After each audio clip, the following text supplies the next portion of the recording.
Antusiasme orang yang bersyukur. Saya berangkat dari apa yang normalnya orang pikirkan tentang hidup. Bahwa yang namanya hidup itu pasti ada saat dimana kita mengalami apa yang kita anggap baik. Tapi sebaliknya, kita juga bisa mengalami apa yang kita pandang buruk. Kalau orang sering bilang ada nasib baik, ada nasib buruk, ada keberuntungan, ada kemalangan. Seperti sebuah siklus yang terus ada sepanjang kita bernafas, sepanjang kita hidup. Betul begitu? Atau saya salah? Jangan-jangan ada orang yang sepanjang hidup isinya cuma seneng sama seneng, bahagia dan bahagia, nggak pernah ada masalah, hidupnya selalu beruntung terus. Kalau sejauh yang saya lihat, saya juga alami tidak begitu. Alkitab sendiri juga mengatakan tentang saat-saat di mana ada waktu kita meratap, ada waktu kita menari, ada waktu kita menangis, ada waktu kita tertawa. Itu bicara tentang siklus hidup yang bisa mengalami pasang dan surut. Janji pernikahan pun juga ketika diucapkan, bagaimana kita ingin mengasihi kapan? Pada waktu kelimpahan maupun kekurangan. Kapan? Pada waktu sehat maupun sakit. Nah, itulah yang namanya hidup.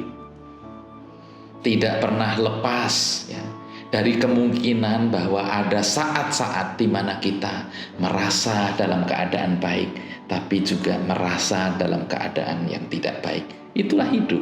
Hidup saya, hidup saudara, hidup kita semua.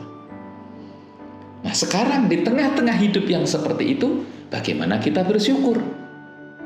Karena hidup yang faktanya bisa begini, bisa begitu, itu juga hidup yang di dalamnya kita diharapkan untuk bersyukur. Sedangkan selama ini, syukur itu kan biasa kita lakukan ketika kita memandang dan mengalami hidup yang baik-baik saja. Hidup kita dipihaki oleh keberuntungan. Nah, disitulah syukur itu baru bisa kita lakukan. Syukur karena sembuh dari sakit, syukur karena mendapatkan promosi jabatan, syukur karena dianugerahi momongan, dan sebagainya. Tapi bagaimana ketika yang terjadi sebaliknya?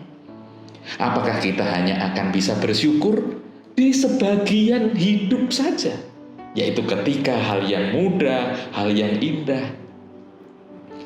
Tetapi kita belajar dari firman Tuhan, pengalaman yang ditunjukkan oleh seorang yang bernama Maria di sebuah kota atau kampung kecil Betania.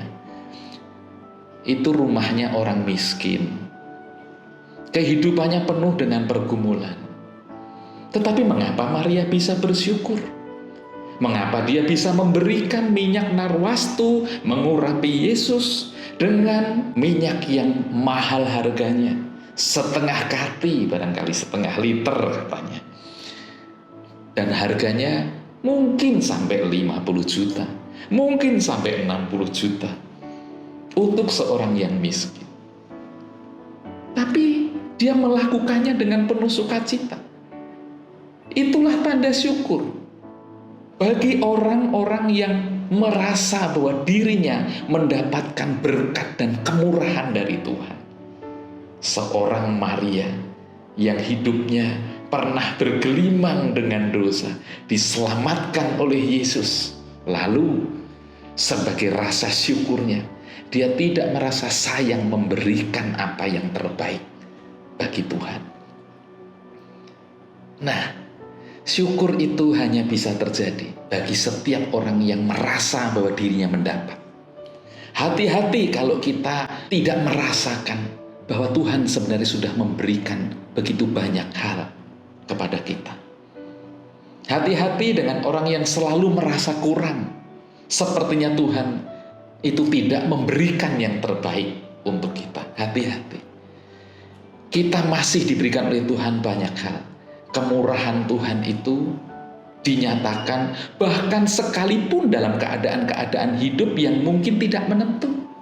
Ketika kita kehilangan sesuatu pun, kita bersyukur karena kita mendapatkan setidaknya kesadaran supaya kita berhati-hati. Pada saat sakit pun kita masih bisa bersyukur. Setidaknya oleh karena dalam sakit kita pernah merasakan sehat yang sebegitu panjang. Setidaknya kalaupun kita sakit, Tuhan tetap hadir. Tuhan tetap menghadirkan kasih-Nya melalui orang-orang yang ada di sekeliling kita, orang yang kita cintai dan mencintai kita. Maka selalu ada hal yang kita dapat dan terima dari Tuhan, dan selalu ada alasan mengapa kita selalu bersyukur.